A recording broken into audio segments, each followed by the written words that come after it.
Right, మంచిది. నిన్నటి దినాన యూదా పత్రిక ఉపోద్ఘాతం మనం విన్నాం. అలాగే ఈరోజు 5వ వచనం నుండి 4 వచనాలు నిన్న మనం ధ్యానం చేసాం. అంతేనా? గుర్తుంది ఎవరికన్నా? ఓకే, 5వ వచనం నుండి ఈరోజు మనం ధ్యానం చేద్దాం. యూదా గారు వ్రాసిన పత్రికలో 4 వచనాలు నిన్నటి దినాన ధ్యానించడం జరిగింది. 5వ వచనం, ఈ సంగతులన్నీ మీరు ముందటనే ఎరిగి ఉన్నను, నేను మీకు జ్ఞాపకము చేయగోరుచున్నదేమనగా, ఈ సంగతులన్నీ మీరు ముందటనే ఎరిగి ఉన్నారు. అంటే ఏ సంగతులు? ఈ యోధా గారు రాస్తున్న విషయాలు వాళ్ళకి తెలియాలి అంటే, భక్తిహీనులు రహస్యంగా చొరబడతారు, వాళ్ళు నాశనం చేస్తారు సంఘాన్ని అనే విషయం అవిధేయులైన వారు, అవిశ్వాసులైన వారి గురించి గతంలో మీకు తెలుసు అంటున్నాడు. అంటే తెలిసిన విషయం మళ్ళీ ఏం చేస్తున్నాడు యోధా గారు? మళ్ళీ జ్ఞాపకం చేస్తున్నాడు. కొంతమందికి మొన్న విన్న టైటిలే కదా, మళ్ళీ అదేనా, దానికైతే వెళ్ళాల్సిన అవసరం లేదని రారు. ఒకే విషయం దేవుడు 10 సార్లు చెప్పించాడంటే అర్థం ఏంటంటే నువ్వు పాటించలేదు, మళ్ళీ నేర్చుకో, మళ్ళీ విను, మళ్ళీ నేర్చుకో, మళ్ళీ విను, ఇప్పటికైనా పాటించు అని మళ్ళీ చెప్పిస్తాడు. ఓకే, మళ్ళీ విన్న వాక్యం వినపడుతుందంటే నువ్వు సరిగ్గా దాన్ని పాటించలేదు కాబట్టి మరలా అనేక మంది దైవజనుల ద్వారా ఆ వాక్యాన్ని వినిపిస్తాడు. అందుకే యోధా గారు కూడా మీకు తెలిసిన విషయాలే మళ్ళీ జ్ఞాపకం చేస్తాడు అంటే వాడు తెలిసి కూడా దాన్ని పాటించలేదు, జాగ్రత్త పడలేదు అని అర్థం. ఓకే, ఏం జ్ఞాపకం చేస్తున్నాడు? పాత నిబంధనల సందర్భం ఎత్తి, అదేమనగా ఐగుప్తులో నుండి ప్రజలను రక్షించినను వారిలో నమ్మకపోయిన వారిని తరువాత నాశనము చేశాను. ఒక విషయాన్ని చెప్పాడు. ఐగుప్తు నుంచి ఇశ్రాయేలుని మోషే గారి నాయకత్వంలో నడిపించాడు. బానిస బ్రతుకుతున్నారు. బానిస బ్రతుకుతున్న వారిని ప్రత్యేకంగా తీసుకొచ్చి వాళ్ళకి పనేమీ లేకుండా, వెట్టి చాకరీ లేకుండా, శరీర కష్టం లేకుండా ఏసీలో తీసుకొచ్చాడు. తెలుసా? మోషే గారి నాయకత్వంలో అక్కడ ఒళ్ళు హోనమయ్యేటట్టుగా గొడ్డి చాకరీ చేయాలి. ఐగుప్తులో 400 సంవత్సరాలు వెట్టి చాకరీ చేశారు ఇశ్రాయేలీలు. ఒళ్ళంతా చెమట, భయంకరమైన శరీర కష్టం వాళ్ళకి 400 సంవత్సరాలు తప్పలేదు. అలాంటి స్థితిలో ఉన్న వ్యక్తుల్ని ఎక్కడికి తెచ్చాడంటే ఏసీలోకి తీసుకొచ్చాడు. 40 years, 40 సంవత్సరాలు. ఏసీలోకి అని ఎందుకన్నానంటే పగలు మేఘస్తంభం, రాత్రి అంటే పగలు మేఘస్తంభం ఉందంటే ఆకాశంలోని మేఘాల్లో నీళ్లు ఉండేవి. నీళ్లు ఆకాశంలో మేఘాల్లో ఉంటే మనకి ఎలా ఉంటుంది? ఇప్పుడు ఒక సూర్యుడికి మొబ్బడ్డం పడింది అనుకోండి, ఎక్కడో తుఫాను వస్తే, ఎక్కడో మేఘాలు చల్లబడితే ఇక్కడ మనందరికీ చలి వచ్చింది. అంటే పగల మేఘస్తంభంలో ఉంటే ఈ ఎండ దెబ్బ తగలదు. రాత్రి అగ్నిస్తంభం అంటే రాత్రి విపరీతమైన చలి ఉండే ప్రదేశం, అరణ్య ప్రాంతం, ఎడారి ప్రాంతం. అలాంటి ప్రాంతంలో విపరీతమైన చలి. ఆ స్థితిలో వాళ్ళని రాత్రి మేఘస్తంభంలో పెట్టాడు. అంటే మేఘంలో వేడి పుట్టించాడు. అగ్నిస్తంభం అంట. అగ్ని మేఘంలో ఉంటే వెచ్చగా ఉంటుంది, నీరు మేఘంలో ఉంటే చల్లగా ఉంటుంది. పగలెండ కాబట్టి పగలేమో నీటిని పెట్టాడు మేఘంలో, రాత్రి అగ్నిని పెట్టాడు. అంటే రాత్రి హ్యాపీగా చల్లగా వెచ్చగా పడుకుంటారు, పగలు హ్యాపీగా చల్లగా ఉంటారు. అంటే ఏసీ అనే ఎయిర్ కండిషన్ వేరు, ఎయిర్ కూలర్ వేరు. తెలుసా? ఎయిర్ కూలర్ అంటే ఓన్లీ కూలింగే ఇచ్చింది. ఎయిర్ కండిషన్ అంటే వాతావరణంలో చల్లగా ఉంటే వేడిచ్చింది, వాతావరణం వెచ్చగా ఉంటే చల్లదన్న ఇచ్చింది. కండిషన్ అది. కూలర్కి కండిషన్కి ఉన్న వ్యత్యాసం. కాబట్టి ఇశ్రాయేలీయుల్ని 40 సంవత్సరాలు దేవుడు ఏసీలో పెట్టి ఆహారం వండుకునే పని లేకుండా మన్నాను కురిపిస్తూ, వస్త్రాల పని లేదు, చెప్పుల పని లేదు, బట్టలు ఉతికే మిషన్ల అవసరం లేదు, గొడ్డు చాకరీ లేదు, పుల్లలు ఏరుకోవాల్సిన పని లేదు. ఎందుకంటే పొయ్యి రకలు చేయాలంటే పుల్లలు కావాలి. అసలు ఏ పనులు లేవు. దేవుడు మీరు ఆకండి, ఇక్కడ విశ్రాంతి తీసుకోండి, కుడారాలు వేసుకోండి అంటే వేసుకోవటం, ఇక బయలుదేరండి అంటే బయలుదేరటం, ఇదే పని. ఈ పనిలో నడిపిస్తుంటే నమ్మలేదంట, అవిశ్వాసులైపోయారంట. అంటే ఒక ప్రమాదం నుంచి, ఒక గొడ్డు చాకిరీ చేసే స్థితి నుంచి విడిపించి పని పాట లేకుండా హ్యాపీగా నా సన్నిధిలో ఉండండి, నేను చెప్పిన మాటలు వినండి అని భక్తిలోనికి నడిపిస్తే, పరిశుద్ధపరిస్తే వీళ్ళు ఏం చేశారు? చదువుకున్నాం. అనేక మంది నమ్మకపోయిన వారిని అంటున్నాడు. వారిలో నమ్మకపోయిన వారిని అంటే ఎంత చేసినా ఎందుకు నమ్మలేదు?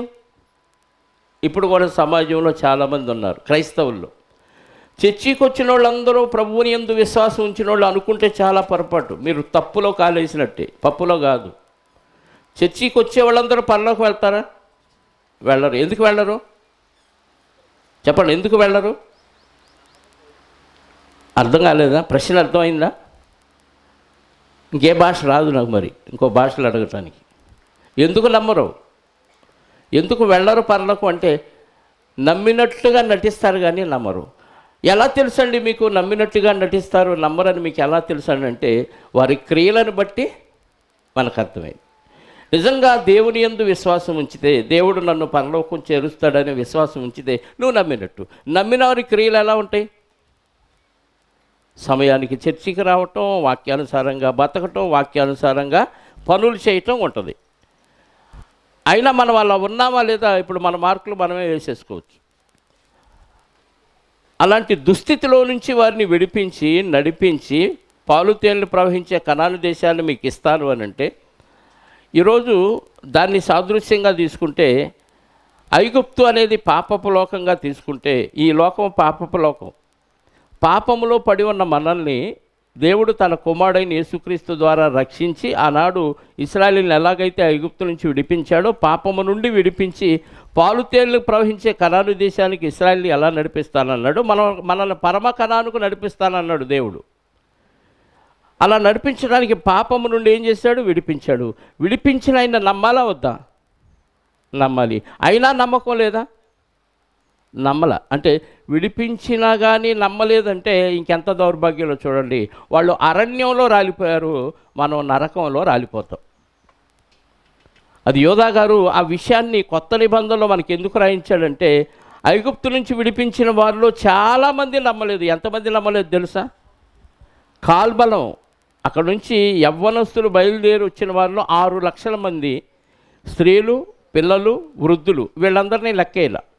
అంటే సుమారుగా 20 లక్షల మంది పై చేరుకుంటారు జనాభా. ఆ 20 లక్షల మంది పక్కన పెడితే 6 లక్షల మంది కాల్బలంలో 5,99,998 మంది అరణ్యంలో రాలిపోయారు. అర్థమైందా? ఎంతమంది ప్రవేశించారు? 2 ప్రవేశించారు. అంటే ఇంతమందికి ఏమి లేదు? విశ్వాసం లేదు, నమ్మకం లేదు. ఇప్పుడు చర్చికి 100 మంది వస్తున్నారంటే 6 లక్షల మందిలో 2 అంటే 100 మందిలో అక్కడ కూడా ఉంటాడో లేదో డౌటే. అంతే కదా? 6 లక్షల మందిలో 2 వెళ్ళారు కనానుకంటే, మరి 100 మంది, 1000 మంది, 10,000 మంది, వీళ్ళల్లో లెక్క పెట్టడానికి కూడా సగం, అరసగం, పావు వెళ్ళే అవకాశాలు లేవు కదా. వెళితే చాల్తీ వెళ్ళాలి, లేకపోతే అంతే. వాళ్ళతో పోల్చుకుంటే మన పరిస్థితి ఏంటి ఒకసారి ఆలోచించండి. అందుకే ప్రాచీన కాలంలో పాత నిబంధనలో యూదుల్ని ఎలాగైతే విడిపించి ఇశ్రాయేలీయుల్ని కనాను దేశంలో ప్రవేశింపచేయటానికి సకల సౌకర్యాలు దేవుడే కల్పించి మోషే గారి ద్వారా వాళ్ళు చక్కగా నడిపిస్తూ ఉంటే, ఇంకేంటంటే వాళ్ళకి కావాల్సింది? అన్నం వండుకునే పని లేదు, పనికి వెళ్ళి సంపాదించుకునే పని లేదు, కట్టెలేరే పని లేదు, బట్టలు ఉతుక్కునే పని లేదు, చెప్పులు కుట్టించుకునే పని లేదు, చెప్పులు కొనుక్కునే పని లేదు, బట్టల షాప్తో అసలే పని లేదు, డాక్టర్తో అసలే పని లేదు. ఈ పనులన్నీ ఉండవు నీకు. ఇప్పుడే అన్నాం అనుకోండి, మేము ఈ పనులన్నీ మీకు ఉండవు. మీ పని వెళ్ళాల్సిన అవసరం లేదు, బట్టలు కొనుక్కోవాల్సిన అవసరం లేదు, భోజనం వండుకోవాల్సిన అవసరం లేదు, చెప్పులు కొనుక్కోవాల్సిన అవసరం లేదు, ఇంకా వంట వండుకోవాల్సిన అవసరం లేదు. అన్నీ మేమే సదుపాయం చేస్తాం. వచ్చి వాక్యం నేర్చుకొని వాక్యానుసారంగా బతకండి అని ఒకవేళ మేము ఏర్పాటు చేస్తే ఎంతమంది బతుకుతారు చెప్పండి? తిని కొవ్వెక్కి ఏం చేస్తాం? ఎవడ ఇష్టానుసారంగా వాళ్ళు బతుకుతాం. కష్టపడితే కానీ ఆ పని విలువ, కష్టం విలువ తెలియదు. ఊరక మేపుతుంటే ఏమైంది? తిని కూర్చునేవాళ్ళు చూడండి, ఏమీ తోచక పక్కవాడిని గిలుతాడు, ఆడు గోసిగొట్టు లాగుతాడు, ఈయన గిచ్చుతాడు, అటు చూస్తాడు, గిచ్చింది ఎవడో వీడు కన్ఫ్యూజ్ అయిపోవాలి. అంటే పని లేనివాడు చేసే పని ఏంటి? పనికి మాలిన పనులు అదే చేస్తాం కదా. అందుకే వాళ్ళని ఎందుకు చూపించాడు దేవుడు? యుగాంతమందున్న మనకి బుద్ధి కలగాలి. కాబట్టి వాళ్ళలో ఇద్దరు వెళ్ళారంటే మన పరిస్థితి ఏంటి ఒకసారి ఆలోచించుకోవటానికే దేవుడు ఈ మాటలు రాయించాడు ప్రియులు. నెక్స్ట్ 6వ వచనం, మరియు తమ ప్రధానత్వము నిలుపుకొనక తమ నివాస స్థలమును విడిచిన దేవదూతలను మహాదినమున జరుగు తీర్పు వరకు కటిక చీకటిలో నిత్య పాశములతో ఆయన బంధించి భద్రము చేశాను. ఇది చెప్పాలంటే మరి ఒక పెద్ద క్లాసే అయింది. ఇందాకతో కూడా సంఖ్యాకాండంలోకి వెళ్ళి ఆ విషయాలన్నీ చదివించి చెప్తే చాలా టైం పట్టింది. నిన్నే చాలా టైం అయింది కాబట్టి వీలైనంత వరకు త్వరగా తీసుకెళ్దాం అనే ఉద్దేశంతోనే ఎక్కువ రెఫరెన్సులు చదివించట్లేదు. తమ ప్రధానత్వము నిలుపుకొనక తమ నివాస స్థలమును విడిచిన దేవదూతలను మహాదినమున జరుగు తీర్పు వరకు కటిక చీకటిలో నిత్య పాశములతో ఆయన బంధించి భద్రము చేశాను. ఇదే విషయం పేతురు గారు కూడా రాశారు. ఒకసారి పేతురు గారు రాసిన 2వ పత్రిక 2వ అధ్యాయము 4వ వచనం. పేతురు గారు రాసిన 2వ పత్రిక 2వ అధ్యాయము 4వ వచనం.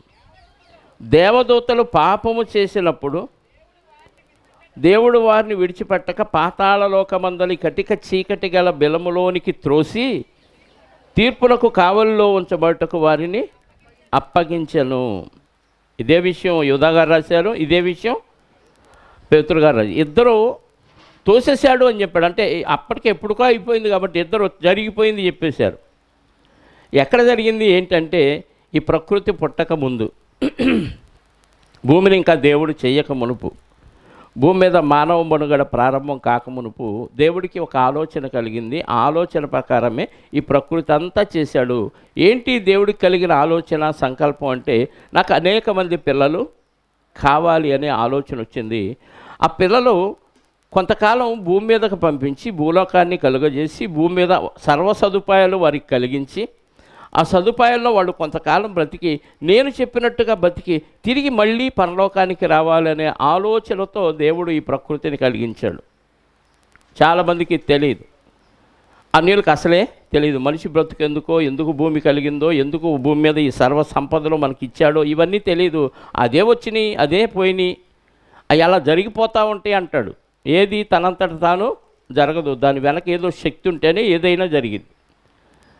దేవుని సంకల్పం ఇది. మనకి ఈ లోకం ఇవ్వటం వెనుక అనేక మంది పిల్లలు కావాలి అనే ఉద్దేశం దేవునికి కలిగింది కాబట్టి దేవుడు ఈ ప్రకృతిని చేశాడు.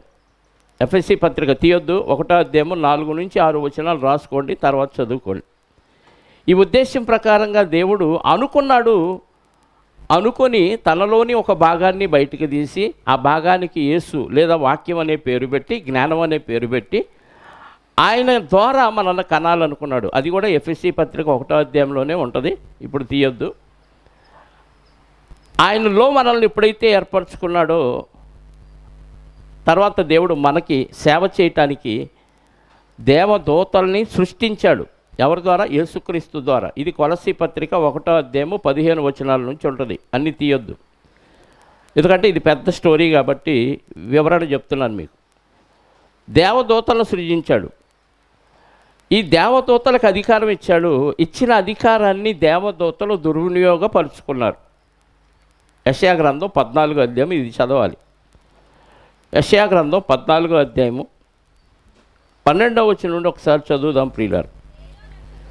ఓ తేజో నక్షత్రమా, వేకువ చుక్క, నీవెట్లు ఆకాశము నుండి పడితివి?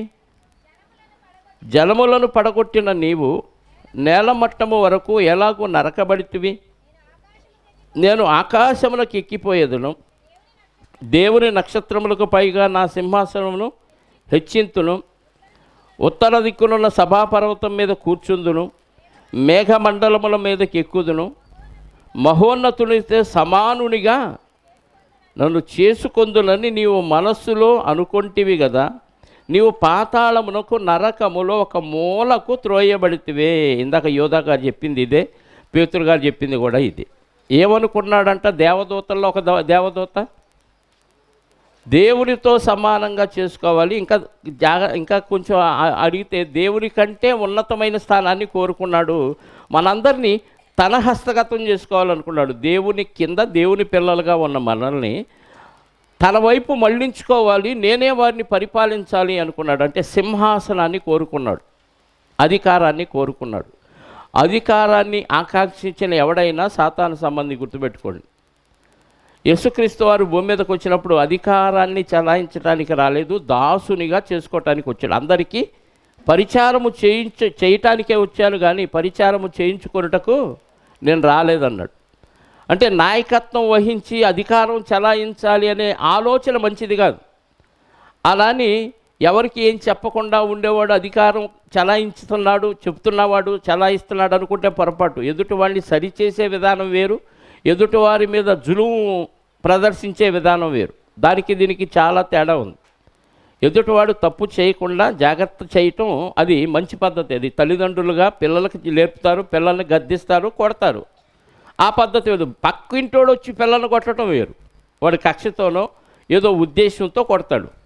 తల్లిదండ్రులు దండించిన దానికి పక్కింటోడు వచ్చి దండించిన దానికి చాలా వ్యత్యాసం ఉంటుంది. అలాగే దేవుడు ఏ ఉద్దేశంతో మనల్ని చేశాడు అని అంటే, తన పిల్లలుగా తనకి కొంతకాలం భూమి మీద తన ఇష్టానుసారంగా బతికి తిరిగి రావాలనే ఉద్దేశంతో చేస్తే, సాతానుగాడు ఏం చేశాడు? మనల్ని పరిపాలించాలి అనుకొని మనల్ని తన వైపు తిప్పుకోవటానికి ఆలోచన కలిగి ఉన్నాడు.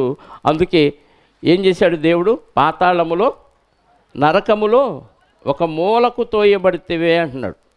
యెహెజ్కేలు గ్రంథం 28వ అధ్యాయము, యెహెజ్కేలు గ్రంథం 28వ అధ్యాయము 11వ వచనం నుండి ఒకసారి చదువుదాం ప్రియులారా. మరియు యెహోవా వాక్కు నాకు ప్రత్యక్షమై ఇలాగూ సెలవిచ్చాను, నరపుత్రుడా, తూరు రాజును గూర్చి అంగలార్పు వచనమెత్తి ఇలాగూ. ఆ తూరు రాజు గురించి అనుకుంటే చాలా పొరపాటు. తర్వాత వచనాల్లో వస్తుంది ఎవరి గురించి. ప్రభు అయిన యెహోవా సెలవిచ్చినది ఏమనగా, పూర్ణ జ్ఞానమును పూర్ణ సౌందర్యమున గల కట్టడమునకు మాదిరివి, దేవుని తోటయగు ఏదేనులో నీ ఉంటివి. మాణిక్యము, గోమేధికము, సూర్యకాంతమణి, రక్తవర్ణపు రాయి, సులిమాని రాయి, మరకతము, నీలము, పద్మరాగము, మాణిక్యమును అమూల్య రత్నములతోనూ బంగారముతోనూ నీవు అలంకరింపబడి ఉన్నావు. ఎంత ఎంత ఎంత అలంకరణో చూడండి. ఇదంతా ఎవరికంటే ఆ దూతలలో ఒక ప్రధాన దూతకి, మన కోసం మనకు సేవ చేయటానికి సృజించిన దేవదూతలు ఒక ప్రధాన దూతకి ఇంత అలంకరణ ఇచ్చాడు దేవుడు. అలంకరింపబడి ఉన్నావు. అభిషేకము నొందిన కెరూబోయ్, నీవు నియమింపబడిన దినమున పిల్లల గురువులు వాయించేవారు నీకు. అంటే ఈ దూతని పొగిడేవారు కూడా ఉన్నారు. దేవుడిని ఎలాగైతే దూతలు యెహోవా పరిశుద్ధుడు పరిశుద్ధుడని గాన ప్రతిగానాలతో స్తోత్రం చేస్తారో, అలాగే ఈ ప్రధాన దూతకు కూడా ఎవరున్నారు? పిల్లల గురువులు వాయించేవారు నీకు సిద్ధమైరి. అభిషేకమునందున కెరూబువై ఒక ఆశ్రయముగా నీవుంటివి, అందుకే నేను నిన్ను నియమించి. అభిషేకించబడిన కెరూబులు, శరాపులు, దూతల గురించి ఒక పాట ఉంది. త్రిబుల్ సి తెనాలి అనే ఛానల్లో ఈ విషయాలన్నీ ఉంటాయి. బైబిల్ క్లాసులో చెప్పబడిన మాటలు. త్రిబుల్ సి 3 Cలు తెనాలి అనే యూట్యూబ్ ఛానల్లో ఉంటుంది. సాతాను పుట్టుక, వాడి అంతం, సాతాను తంత్రాలు, ఇవన్నీ ఇక్కడ కూడా బైబిల్ క్లాసులో ఇవన్నీ చెప్పడం జరిగింది గత కాలంలో. అభిషేకమునందున కెరూబువై నీవు ఒక ఆశ్రయముగా నుంటివి, అందుకే నేను నిన్ను నియమించి తిని. దేవునికి ప్రతిష్ఠింపబడిన పర్వతం మీద నీవు ఉంటివి, కాలుచున్న రాళ్ల మధ్య నీవు సంచరించుచుంటివి. నీవు నియమింపబడిన దినము మొదలుకొని పాపముని యందు కనబడు వరకు ప్రవర్తన విషయంలో నీవు యథార్థవంతుడవుగా ఉంటివి. అంటే దొరికేదాకా దొంగ కాదు, దొరికినప్పుడే దొంగ. నియమించినప్పటి నుంచి ఎప్పుడైతే ఈ ఆలోచన వచ్చిందో, మహోన్నతునితో నేను సమానముగా చేసుకొందునని ఆలోచన వచ్చిందో, ఆలోచన రాగానే ఏం చేశాడు దేవుడు? వెంటనే పాతాళంలో కటిక చీకటి గల బిలంలోనికి తోసేశాడు. ఇంకా అయితే నీకు కలిగిన విస్తారమైన వర్తకము చేత లోపల నీవు అన్యాయము పెంచుకొని పాపము చేయించి వచ్చితివి గనుక దేవుని పర్వతం మీద నీవు ఉండకుండా నేను నిన్ను అపవిత్ర పరిస్థితిని ఆశ్రయముగానున్న కెరూబు కాలుచున్న రాళ్ల మధ్య నీవికను సంచరింపవు, నిన్ను నాశనము చేసి తిని. నీ సౌందర్యమును చూసుకొని నీవు గర్వించిన వాడవై నీ తేజస్సు చూసుకొని నీ జ్ఞానమును నీవు చెరుపుకొంటివి. కావున నేను నిన్ను నేలను పడవేసేదను, రాజులు చూచుచుండగా నిన్ను హేళనకు అప్పగించెదను. నీవు అన్యాయముగా వర్తకము జరిగించి కలుగజేసుకున్న విస్తార దోషముల చేత నీవు నీ పరిశుద్ధ స్థలమును చెరుపుకొంటివి గనక నీలో నుండి నేను అగ్ని పుట్టించెదను, అది నిన్ను కాల్చివేయును. జనులందరూ చూచుచుండగా దేశం మీద నిన్ను బూడిదగా చేసేదను అంటున్నాడు. అంటే అభిషేకం పొందిన కెరూబులాగా ఒక దూత ఉండి, దూతకి అధికారం ఇచ్చి దేవుడే అభిషేకించి పిల్లల గురవులు వాయించే దూతలు కూడా ఏర్పాటు చేస్తే ఆ దూత గర్వించి ఏం చేశాడు?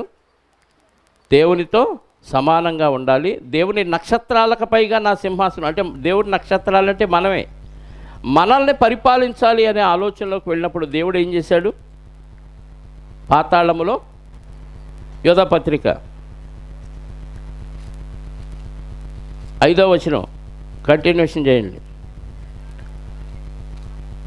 6వ వచనం, తమ ప్రధానత్వము నిలుపుకొనక తమ నివాస స్థలమును విడిచిన దేవదూతలను మహాదినమున జరుగు తీర్పు వరకు కటిక చీకటిలో నిత్య పాశములతో ఆయన బంధించి భద్రము చేశాను.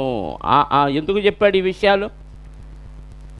అధికారం కోసం పోరాడితే, దేవుడి కంటే ఎక్కువగా మిమ్మల్ని మీరు హెచ్చించుకుంటే మీరేం చేస్తారు?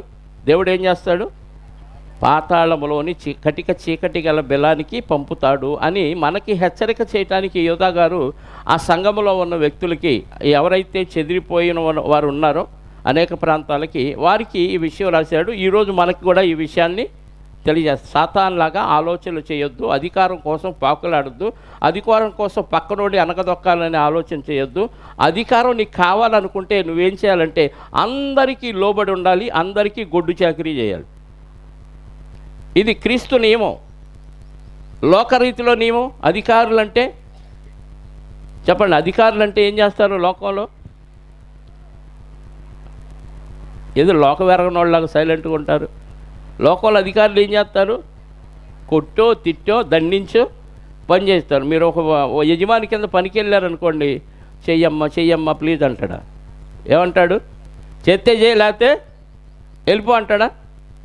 ఖచ్చితంగా చెప్తాడుగా. ఇక్కడ కూడా అదే, అధికారం కలిగి పని చేయించాలి అనుకుంటే మనం ముందు పని చేసి ఆ పనిలో మనం పాల్గొని మన ఒళ్ళు హోనం చేసుకుంటూ ఎదుటివాడికి సలహా ఇవ్వాలి తప్ప నువ్వేం చేయకుండా నువ్వే చేయి అని అందరికీ ఆజ్ఞలు జారీ చేసావనుకో, అది లోకస్తుడు స్టైల్ అది. కానీ క్రీస్తు యేసు నియమం ఏంటి?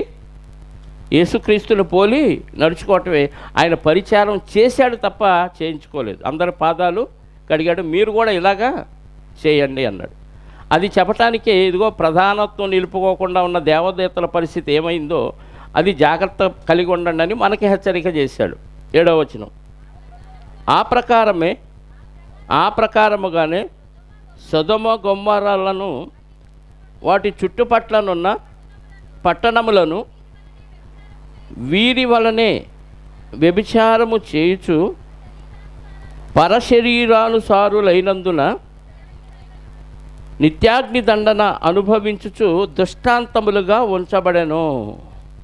సొదొమ గొమొర్రా గురించి మనకు తెలియదేం కాదు కదా. ఆదికాండం 19వ అధ్యాయంలో లోతు గారి గురించి ఈ విషయాలన్నీ మనకు తెలుసు. ఏంటి వాళ్ళు చేసిన తప్పు? ఏం చేశారు? 19వ అధ్యాయం ఒకసారి చదవండి. వాళ్ళు ఏం చేశారు? పరశరీరానుసారులైనందున అన్నాడు. అంటే ఇతరుల శరీరాలని అనుసరించేవారిగా ఉన్నాడు. అంటే ఎదుటివాడి శరీరాన్ని కోరుకున్నాడు.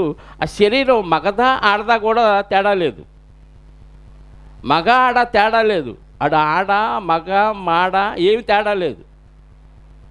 అది అక్కడ చెప్పింది. చదవండి అక్కడ 19వ అధ్యాయం ఆదికాండం.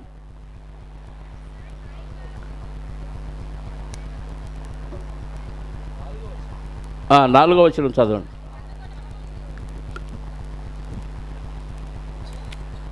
సాయంకాలం ఇద్దరు దేవదూతలు లోతు గారింటికి వచ్చారు. లోతు గారు వారిని ఇంట్లో చేర్చుకున్నారు. వారు చక్కగా సాయంకాలం భోజనం చేశారు. ఇంకా చీకటి పడుతున్నప్పుడు సాయంకాలంన ఆ ఊర్లో జనం అంతా లోతు గారింటికి వచ్చారంట. ఎవరెవరు వచ్చారో చూడండి అక్కడ లిస్టు. వారు పండుకొనక మునుపు ఆ పట్టణస్థులు అనగా సొదొమ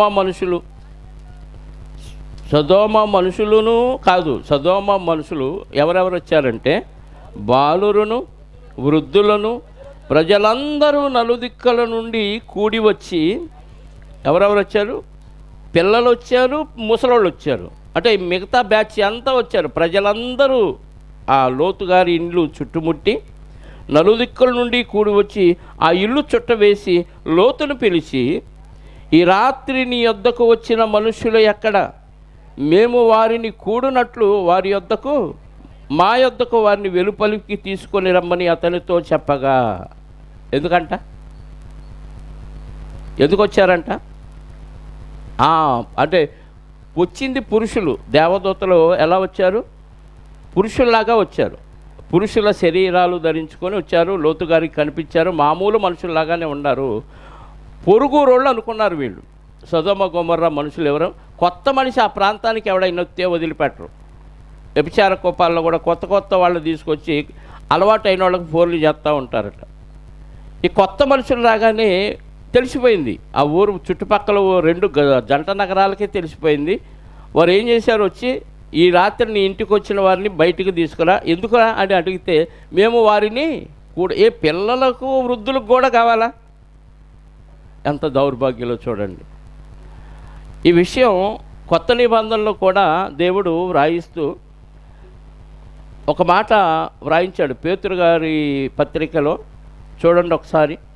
2వ పత్రిక 2వ అధ్యాయం 6వ వచనం, 6-7. మరియు ఆయన సొదొమ గొమొర్రా పట్టణములను భస్మము చేసి ముందుకు భక్తిహీనులగు వారికి వాటిని దృష్టాంతముగా ఉంచుటకు వాటికి నాశనము విధించి, దుర్మార్గుల కామ వికారయుక్తమైన నడవడి చేత బహు బాధపడిన నీతిమంతుడగు లోతును తప్పించను. ఏంటంట వీళ్ళు ఎలాంటి దుర్మార్గులంట? కామ వికారయుక్తం. వికారం అంటే ఏందో తెలుసా? వికారం వాంతులైనప్పుడు వచ్చేది చూసా మన ఫేస్ ఉంటుంది. ఎట్లుంటుంది? బాగా చాలా వాంతులైనవి అనుకోండి, ఫేస్ నవ్వుతా పెట్టండి, రాదు. ఎలా ఉంటుంది? అసహ్యం. ఇంకెవరన్నా అశుద్ధం కూర్చున్నాక అక్కడికి వెళ్ళి చూసామనుకోండి, అప్పుడు ఎలా ఉంటుంది ఫేసు? బిర్యానీ చూసినప్పుడు ఎలా ఉంటుంది? అశుద్ధాన్ని చూసినప్పుడు ఎలా ఉంటుంది? అది వికారం. అంటే అసహ్యం అన్నమాట. కామం అనేది దేవుడు పెట్టింది. ఒక పురుషుడు స్త్రీకి పెట్టి పిల్లల కనటానికి, దేవుడి కొరకు సంతానాన్ని అభివృద్ధి చేయటానికి పెట్టాడు. అది దాన్ని ఎలా తీర్చుకుంటున్నారంటే వీళ్ళు వికారంగా తీర్చుకుంటున్నారంట. అంటే పురుషుడితో స్త్రీ పోవటం దేవుడు పెట్టిన క్రమం అయితే, పురుషుడు పిల్లవాడు పెద్ద పురుషుడు. అంటే ఇక వయసుతో సంబంధం లేదు, ఆడామగ తేడా లేదు. పురుషుడు స్త్రీ కాక జంతువులతో కూడా అక్రమ సంబంధాలు. ఎంత వికారమో చూడండి. అందుకే కొత్త నిబంధనలు ఎంత చక్కగా దేవుడు రాయించాడంటే, కామ వికారయుక్తమైన నడవడి చేత వాళ్ళ కార్యక్రమాలు చూస్తే లోతుగారు నీతిమంతుడు కాబట్టి బాధపడి ఏమి చేయలేక మనసు నొప్పించుకుంటూ వచ్చాడంట. అర్థమైందా? ఇలాంటి క్యారెక్టర్ ఉన్న వాళ్ళని దేవుడు ఎందుకు బతకనియాలి చెప్పండి? ఈ లక్షణాలు మనలో ఉంటే అర్జెంటుగా తీసేసుకుంటామని దేవుడు ఈ విషయాన్ని రాయించాడు.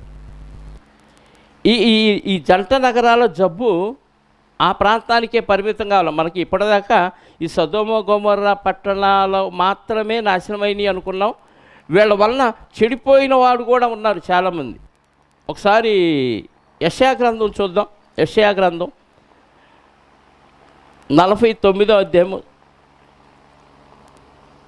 ఇర్మియా గ్రంథం 49వ అధ్యాయము, ఇర్మియా గ్రంథం 49వ అధ్యాయము 18వ వచనం చూడండి. ఇర్మియా గ్రంథం 49:18. సొదొమయు గొమొర్రాయు వాటి సమీప పట్టణములను పడగొట్టబడిన తరువాత వాటిలో ఎవడునూ కాపురం ఉండకపోయినట్లు ఏ మనుషుడు అక్కడ కాపురం ఉండడు, ఏ నరుడు దానిలో బస చేయడు. ఇది సొదొమ గొమొర్రా పట్టణాలు కాక ఇంకేమన్నీ సమీప పట్టణములు కూడా నాశనం అయిపోయినాయి. ఇంక ఎవడో ఆ ప్రాంతాల్లో కాపురం ఉండకూడదు. ఆ ప్లేస్నే అసహ్యించుకున్నాడు దేవుడు. కొంతమంది ఇళ్ళు చూసారా, భయంకరంగా ఉంటారు వాళ్ళు, తదనంతరం ఆ ఇల్లు పాడిపడిపోయి ఉంటుంది. ఎందుకంటే అంత బ్రష్లుగా బతికారు దేవునికి అయిష్టులుగా. కొన్ని ఫ్యామిలీలు అంతే. ఇంకా అది ఈ దెయ్యాల కొంప అంటాం చూసారా, ఆ బల్లులు గుడ్ల గోపలు ఈ కీటక జాతి అంతా నివసించే ప్రాంతంగా చీకటిగా ఉంటుంది. మా ప్రాంతంలో ఒక కొంప ఉంది అలాంటిది. అంటే సొదొమ గొమొర్రాల పాపం చుట్టుపక్కల ప్రాంతాలకు కూడా వ్యాపించింది. 50వ అధ్యాయం కూడా చూడండి ఒకసారి, అదే ఇర్మియా గ్రంథం 50వ అధ్యాయము 40వ వచనం. 50వ అధ్యాయము 40వ వచనం. యెహోవా వాక్కు ఇదే, సొదొమయు గొమొర్రాలు వాటి సమీప పట్టణములను దేవుడు నాశనము చేసినప్పుడు జరిగిన రీతిగా ఎవడు అక్కడ కాపురం ఉండకపోవును, ఏ నరుడు దానిలో బస చేయడు. సొదొమ గొమొర్రా పట్టణాలే నాశనం కాలేదు. ఆ తప్పు, ఆ చెడు ఆలోచన, ఆ కామ వికారయుక్తమైన నడవడి చుట్టుపక్కల ప్రాంతానికి కూడా వ్యాపించింది. మంచి త్వరగా వ్యాపించదు కానీ చెడు ఈజీగా. ఒక నిజం అంట గడప దాటేలోపు అబద్ధం ఊరంతా చుట్టేసి వచ్చిందంట. విన్నారు ఈ సామెత?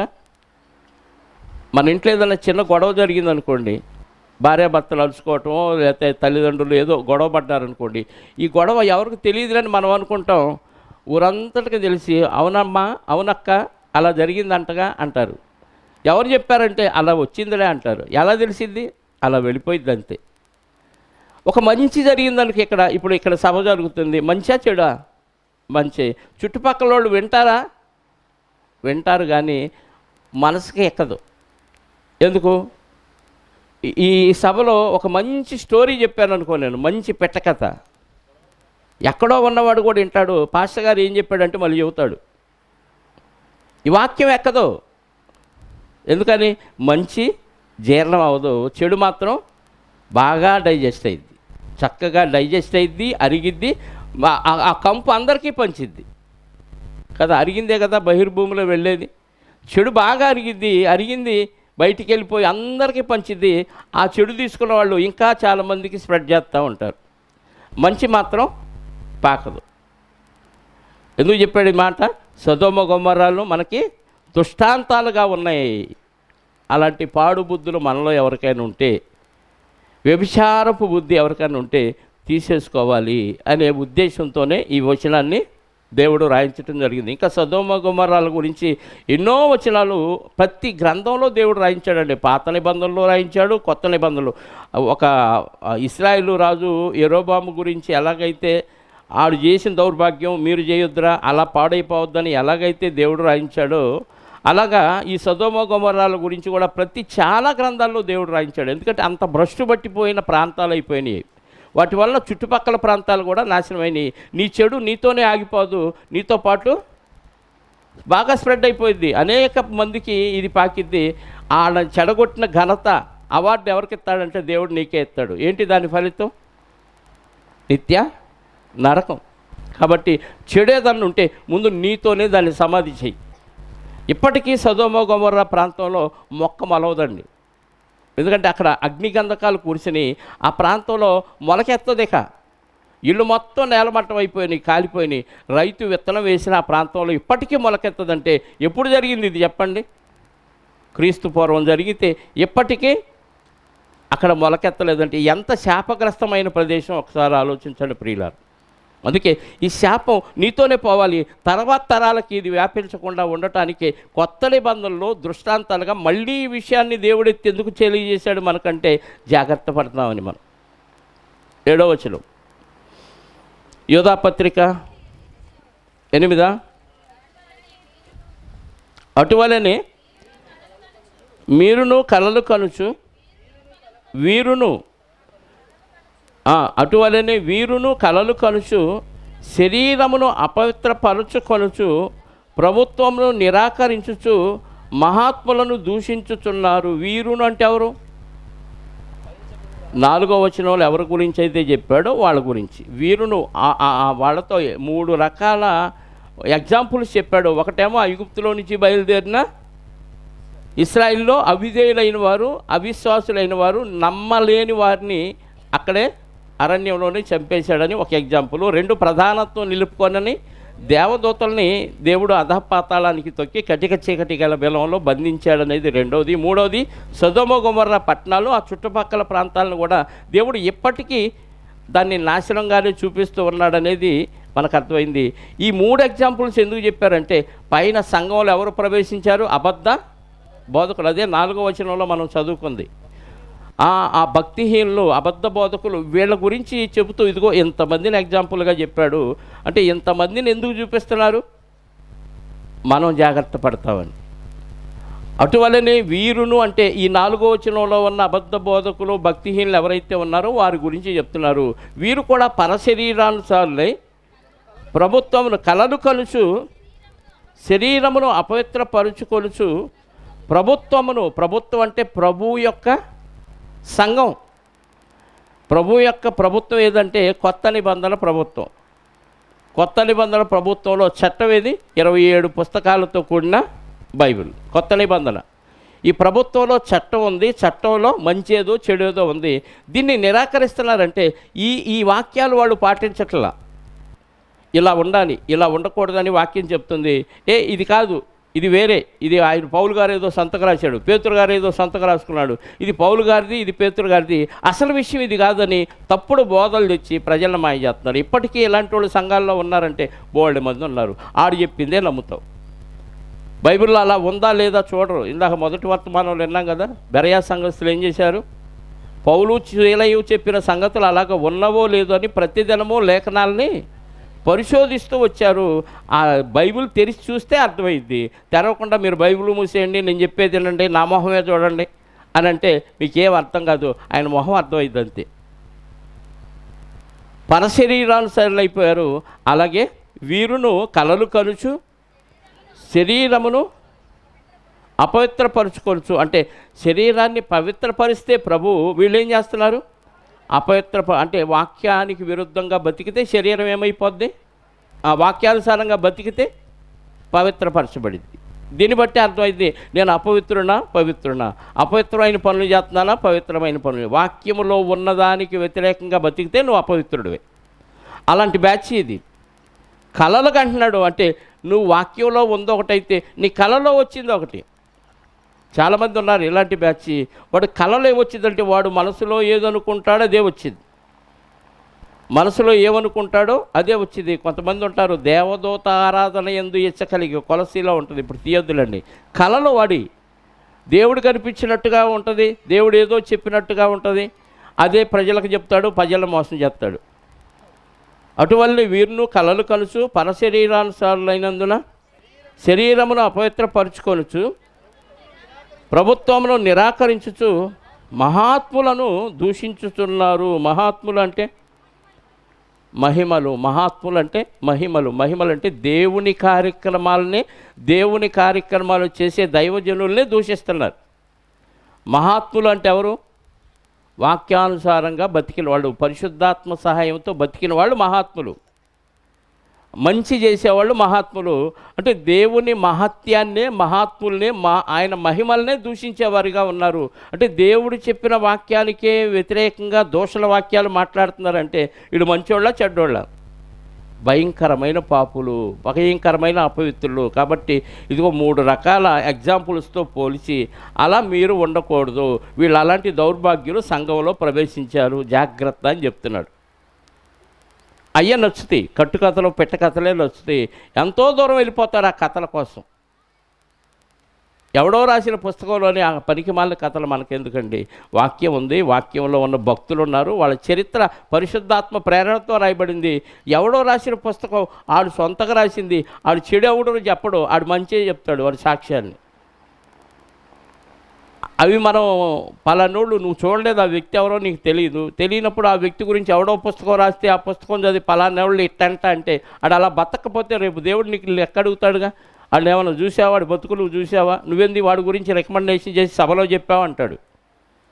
బైబిల్లో ఉన్న భక్తుల చరిత్ర చెప్పు చాలు. లేదు నీ కళ్ళ ముందు బతుకుతున్న ఒక వ్యక్తి అలాంటి ఉంటే ఆ వ్యక్తి గురించి చెప్పు. ప్రజెంట్ కరెంట్ అఫైర్ కాబట్టి అది ప్రస్తుతం జరిగే చెప్పొచ్చు, కానీ ఎవడో చెప్పిన ఏదో స్టోరీ ఎవడో పుస్తకం రాస్తే అది చెప్తే మనం జనాల్ని తప్పుదారిలో మళ్లించిన వాళ్ళమే అవుతాం. వాళ్ళు మహాత్ములు దూషిస్తూ ఉంటున్నారు, మహాత్యాల్ని మహిమలను దూషించు వారిని దూషించుచూ ఉన్నారు. అయితే 9వ వచనం, ప్రధాన దూత అయిన మికాయేలు అపవాదితో వాదించుచు మోషే యొక్క శరీరమును గూర్చి తర్కించినప్పుడు దూషించి తీర్పు తీర్చ తెగింపక ప్రభువు నిన్ను గద్దించునుగాక నేను. మళ్ళీ ఇంకొక విషయాన్ని ఇక్కడ ప్రస్తావించడం జరిగింది. ప్రధాన దూత అయిన మికాయేలు ఏం చేశాడంట? అపవాదితో, మికాయేలు దేవుని దూత, అపవాది అదే పడిన ఎక్కడి నుంచి? పరలోకం నుంచి పాతాళలోకానికి పడిన దూత. బిలములో బంధించాడు, కొంచెం కాలం విడిచిపెట్టాడు. పడిపోయిన దేవదూత కటిక చీకటి గల బిలంలో బంధించబడినట్టుగా పేతురు గారి పత్రిక, యోధా పత్రికలో చదువుకున్నాం కదా. మరి బంధించబడిన వాడు మళ్ళీ ఎలా వచ్చాడు అని మీకు డౌట్ రావచ్చు. అందుకని ఒక వచనాన్ని చూద్దాం. 20వ అధ్యాయము ప్రకటన గ్రంథం 1, 2, 3 వచనాలు. ప్రకటన గ్రంథం 20వ అధ్యాయము 1, 2, 3 వచనాలు. మరియు పెద్ద సంఖ్యలను చేతబట్టుకొని అగాధం యొక్క తాళం చెవి గల ఒక దేవదూత పరలోకము నుండి దిగి వచ్చుట చూచితిని. ఎక్కడి నుంచి? అక్కడ దేవునితో సమానంగా ఎంచుకున్నాడు. దేవుని నక్షత్రాలకు పైగా తన సింహాసనాన్ని హెచ్చించాలి అనుకున్నాడు. కాబట్టి వాడు మనసులో ఉన్న ఆలోచన ఎరిగి దేవుడు ఏం చేశాడు? పెద్ద దేవదూతను పట్టుకొని తీసుకెళ్ళి వీడిని పాతాళంలో బంధించాయి. అనగానే పెద్ద బలము కలిగిన దేవదూత పెద్ద సంఖ్యలో పట్టుకొని ఆ ప్రధాన దూతను ఏం చేశాడు? దిగివచ్చుడు చూచితే అతడు ఆది సర్పమును అనగా అపవాదియు సాతాను అని ఆ ఘట సర్పమును పట్టుకొని 1000 సంవత్సరములు వారిని బంధించి, 1000 సంవత్సరాలు అంటే ఒక దీర్ఘకాలం, 1000 అంటే 1, 2, 3 అని లెక్క పెట్టకండి. కలకాలం 100 ఏళ్ళు సదాకాలం బతుకురంటే ఖచ్చితంగా 100 ఈటుకు టప్పని చచ్చిపోని కాదు. అర్థమైందా? అంటే ఎక్కువ కాలం బతుకని ఆశీర్వదిస్తారు, అంతేగాని 100 అవగానే నువ్వు చచ్చిపోని అర్థం కాదు. అర్థమైందా? 1000 ఏళ్ళు అనగానే ఒక దీర్ఘకాలం బంధించేశాడు. ఆ 1000 ఏళ్ళు గడిచే వరకు ఇంకా 7 జనాలను మోసపరచుకున్నట్లు 1000 ఏళ్ల లోపు వాడిని విడుదల చేయలే. 1000 ఏళ్ళు గడిచిన తర్వాత ఏం చేశాడంట? ఆ 1000 సంవత్సరంలో గడుచు వరకు ఇక జనములను మోసపరచక ఉండునట్లు అగాధమును మూసి దానికి ముద్ర వేశాను. అటు పిమ్మట వాడు కొంచెము కాలము విడిచిపెట్టబడవలెను. 1000 ఏళ్ళు గడిచిన తర్వాత విడిచిపెట్టాడు. అంటే ప్రకృతి పుట్టక ముందు వాడిని అక్కడి నుంచి తోలేశాడు, పాతాళంలో బంధించాడు. ఈలోపు విశ్వాన్ని చేశాడు 6 దినాల సృష్టి దేవుడు. చేసిన తర్వాత వాడిని విడుదల చేశాడు. చివరిగా 6వ దినాన ఆది దంపతులను సృజించిన తర్వాత వాడిని రిలీజ్ చేశాడు. ఎందుకు? మనకు పరీక్ష కోసం వాడిని వదిలాడు. వాడు రావటం ఏదైనా తోటలోకి వచ్చేసాడు, అటాక్ చేశాడు ఆదం గారిని. ఆదం గారు దొరకలేదు. నెక్స్ట్ అవ్వమ్మ గారిని అటాక్ చేశాడు, వెంటనే పడిపోయింది. ఎందుకు? ఆశ ఎక్కువ కదా. అవ్వమ్మలకి ఏముంది?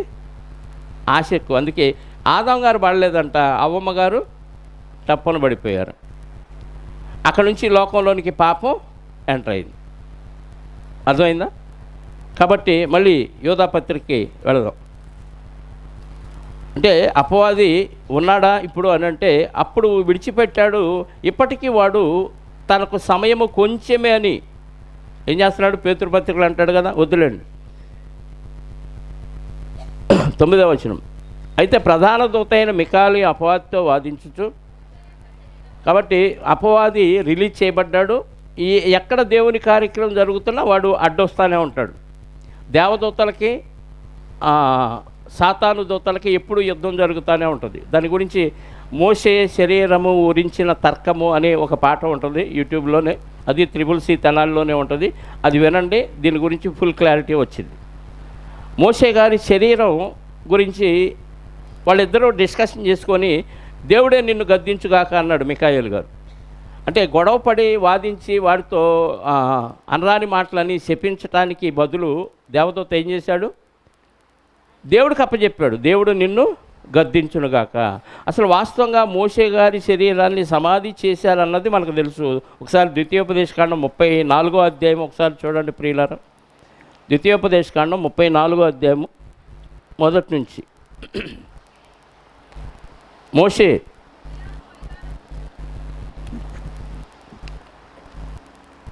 చదవండి అమ్మా. మోషే మోయాబు మైదానము నుండి ఎరుకో ఎదుటనున్న పిస్కా కొండ వరకు పోయి నెబో శిఖరమునకు ఎక్కాను.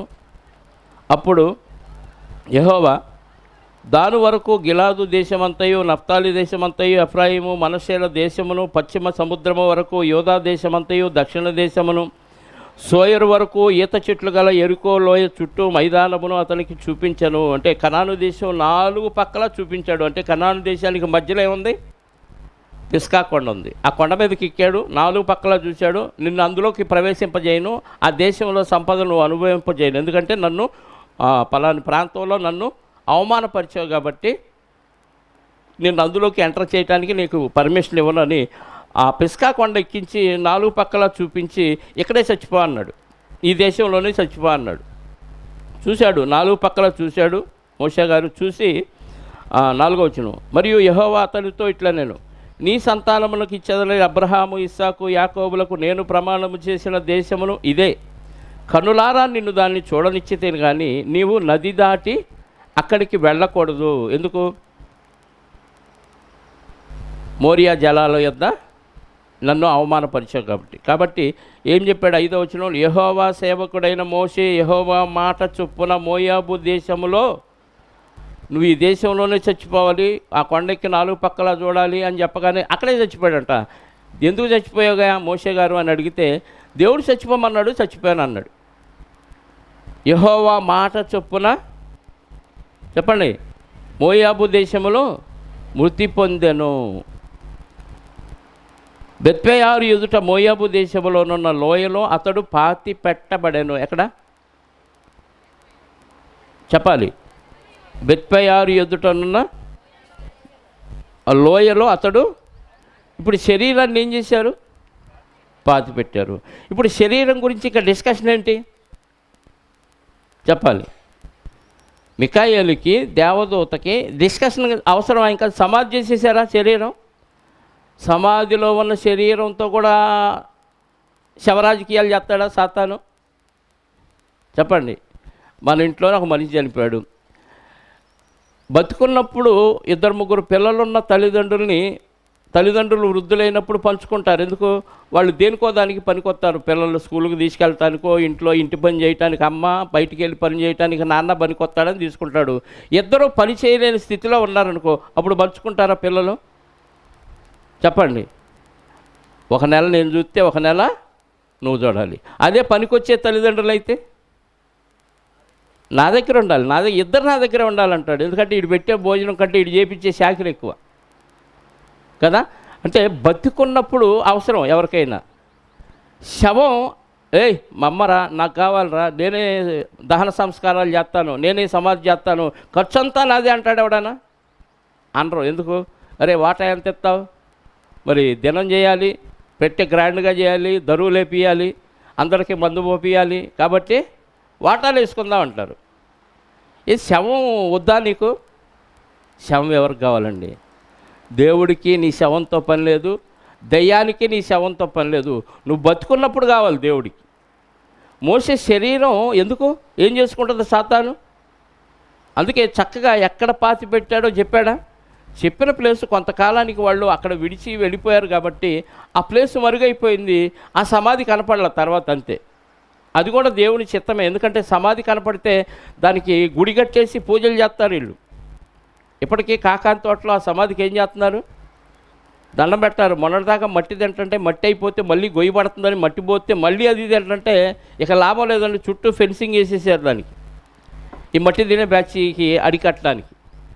మోషే గారి సమాధి కనపడిందానికి ఏం చేసేవాళ్ళు? గుడి కట్టి మోసే దేవుడని పూజించేవారు. ఆ అరణ్యంలో వదిలిపెట్టిన ఆ సర్పం ఉంది కదా, నెహుష్టాన్ అని పేరు పెట్టి దానికే పూజలు చేసిన బ్యాచ్ అసలు మోసే గారిని వదిలిపెడతారా? అందుకే ఆ సమాధి నేటి వరకు అక్కడ రాయబడి ఉంది చూడండి. మోయాబు దేశంలో ఉన్న లోయలో అతడు పాతిపెట్టడం, అతని సమాధి ఎక్కడ ఉన్నదో నేటి వరకు ఎవరికి అంటే పాతిపెట్టిన ప్లేస్ చెప్పాడు కదా, మరి తెలియదు అంటున్నాడు. ఏంటంటే ఆ ప్లేస్ నుంచి వాళ్ళు వెళ్ళిపోయారు కదా కనాన్ దేశానికి, మోయాబు దేశాన్ని దాటి వెళ్ళిపోయారు, యోర్దాను దాటి వెళ్ళిన తర్వాత మళ్ళీ ఇక్కడికి వస్తే ఆ తరం వాళ్ళు అయిపోయారు, లేరు, కొత్త తరం వాళ్ళు కాబట్టి ఇక్కడికి వస్తే ఆ సమాధి ప్లేసు పాతిపెట్టిన వాళ్ళు లేరు కాబట్టి ఎక్కడ ఉందో తెలియలా. పాతిపెట్టిన ప్లేస్ ఉంది అంటే శవాన్ని తీసుకెళ్ళి సమాధి చేశారు. అంటే శవం గురించి కాదు తర్కం, శరీరము అన్నాడు కాబట్టి శవం గురించి అనుకున్నారు చాలామంది, తప్పుడు బోధలు చేశారు. శరీరం ఎవరికి అవసరం లేదు, బతికున్నప్పుడే నీవైనా శరీరముతో దేవునికి కావాలి, చనిపోయినా శరీరముతో ఎవరికి అవసరం లేదు. సాతానికి నువ్వు బతికున్నప్పుడే కావాలి, దేవుడికి నువ్వు బతికున్నప్పుడే కావాలి. శవం సాతానికి అవసరం లేదు, దేవుడికి కూడా అవసరం లేదు. అందుకే మృతులను పాతి పెట్టుకొననిమ్ము అంటాడు.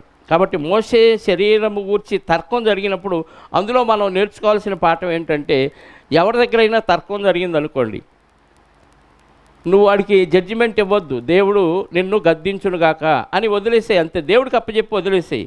నువ్వే శపించడం, నువ్వే తీర్పు తీర్చడం అనేది చేయకూడదు అనే పాఠం నేర్పడానికే ఆ వచనంలో మనకి దేవుడు ఈ ఎగ్జాంపుల్ చెప్పాడు. దేవదూతలే తీర్పు తెగింపక ప్రభువు నిన్ను గద్దించునుగాక అనను. అంటే దేవదూతలు ఏం చేశారు? దేవుడికి అప్పచెప్పినప్పుడు మనమేంటి మరి దేవదూతల కంటే గొప్పవాడు అయిపోయినట్టు? అధికారం ఇచ్చాడు దేవదూతలకి, యెహోవా నిన్ను ఆశీర్వదించునుగాక అంటాడు ఓహో దేవదూత వచ్చి. అంటే ఆశీర్వదించే కెపాసిటీ దేవదూతకి ఇచ్చాడు. అలాంటి దేవదూత తర్కం చేసినప్పుడు దేవుడికి అప్పచెప్పి యెహోవా నిన్ను గద్దించునుగాక అని చెప్పాడు. ఎందుకు ఈ విషయం చెప్పాడంటే, మీరు సొంతగా డైరెక్షన్లో ఎదుటివాడిని తిడుతున్నారు, అనవసరమైన శాపవచనాలు పలుకుతున్నారు. దేవదూత ఇలా చేసినప్పుడు మీరేం చేయాలని చెప్పడానికే ఈ విషయాన్ని ఎత్తాడు. 10వ వచనం, వీరైతే అంటే సంఘములో ఉన్న ఈ రహస్యంగా చొరబడిన అబద్ధ బోధకులు, భక్తిహీనులు, వీరి గురించి వీరైతే తాము గ్రహింపని విషయములను గూర్చి దూషించువారై వివేక శూన్యములకు మృగముల వలె వేటిని స్వాభావికముగా ఎరుగుదురో వాటి వలన తమ్మును తాము నాశనం చేసుకొందురు. వీరైతే అంటే ఎవరైతే వచ్చారో భక్తిహీనులు, వాళ్ళ గురించి మాట్లాడుతున్నారు. ఈరోజు సమాజంలో కూడా ఇలాంటి బ్యాచ్ ఉన్నారు. ఏమీ తెలియదు, వాక్యంలో లోతైన విషయాలు ఏమీ తెలియదు. ఒక్క వచనాన్ని ఇచ్చి దీన్ని విభజించి బోధించండి అంటే సరిగ్గా దాన్ని వలవటం రాదు. అలాంటి వాళ్ళు అనవసరమైన డిస్కషన్లు పెట్టి తగాదాలు ఆడతారు, గొడవలు పడతారు. ఆ గొడవల్లో అవతల వాడిని ఎంతో చులకనగా మాట్లాడతారు, దూషిస్తారు, నీచంగా మాట్లాడతారు. దాంతో ఈ వాక్యం పక్కకి వెళ్ళిపోయింది, పరస్పర విద్వేషాలు ద్వేషాలు పెరుగుతాయి తప్ప ఎలాంటి ప్రయోజనం. వాక్యం వలన ఒక వ్యక్తి బాగుపడాలే తప్ప ఒక వ్యక్తి మనకి విరోధి కాకూడదు. ఇదే కదా వాక్యం అందరినీ ఏం చేసింది. అందుకే సమాధాన సువార్త అనే పేరుంది వాక్యానికి.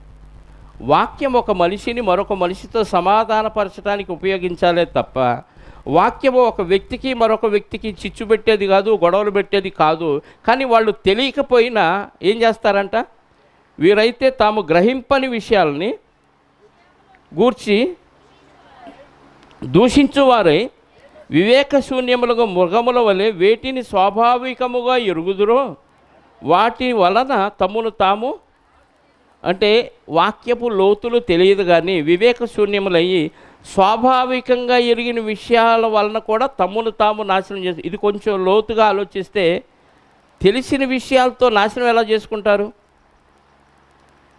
మీకు అర్థమయ్యేటట్టు చెప్పాలంటే, మీరు వాక్యం విన్నారు, వాక్యం తెలిసింది, వాక్యం తెలిసిన వారు బాగుపడతారా నాశనం అవుతారా చెప్పాలి.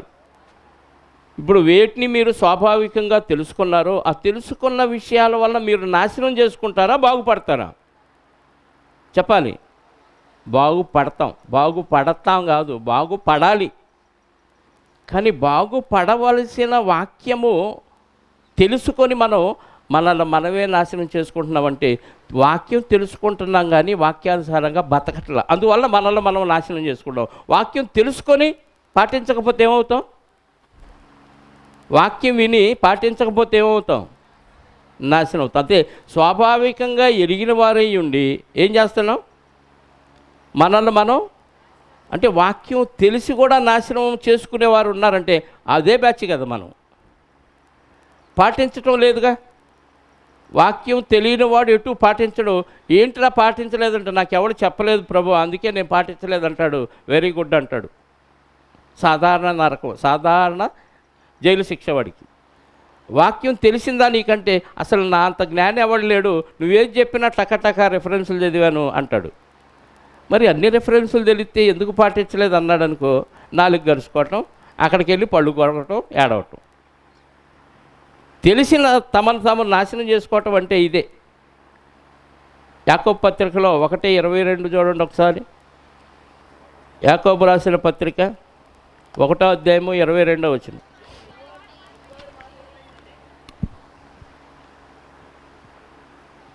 మీరు వినువారు మాత్రమై ఉండి మిమ్మును మీరు మోసపుచ్చుకొనకుండా వాక్య ప్రకారము ప్రవర్తించువారునై. అంటే వాక్యం విని నిన్ను నువ్వు మోసం చేసుకునే అవకాశం ఉందా?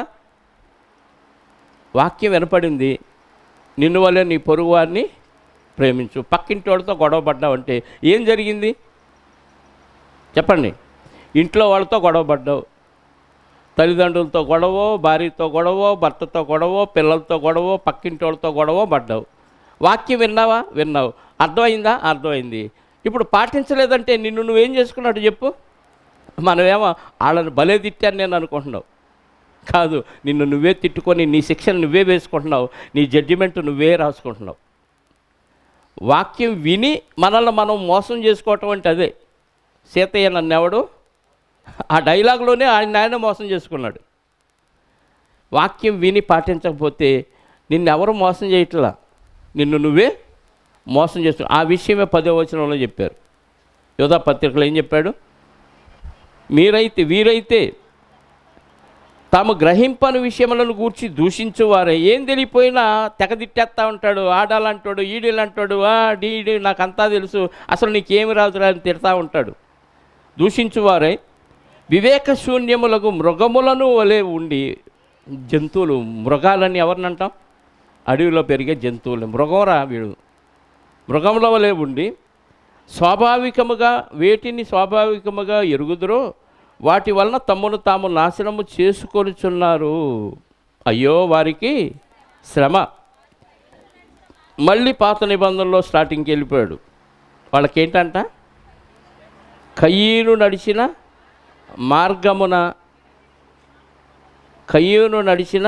మార్గమున నడిచిరి.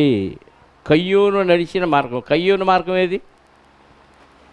1 యోహాను పత్రిక 3వ అధ్యాయము 12వ వచనం. యోహాను గారు రాసిన 1 పత్రిక 3వ అధ్యాయము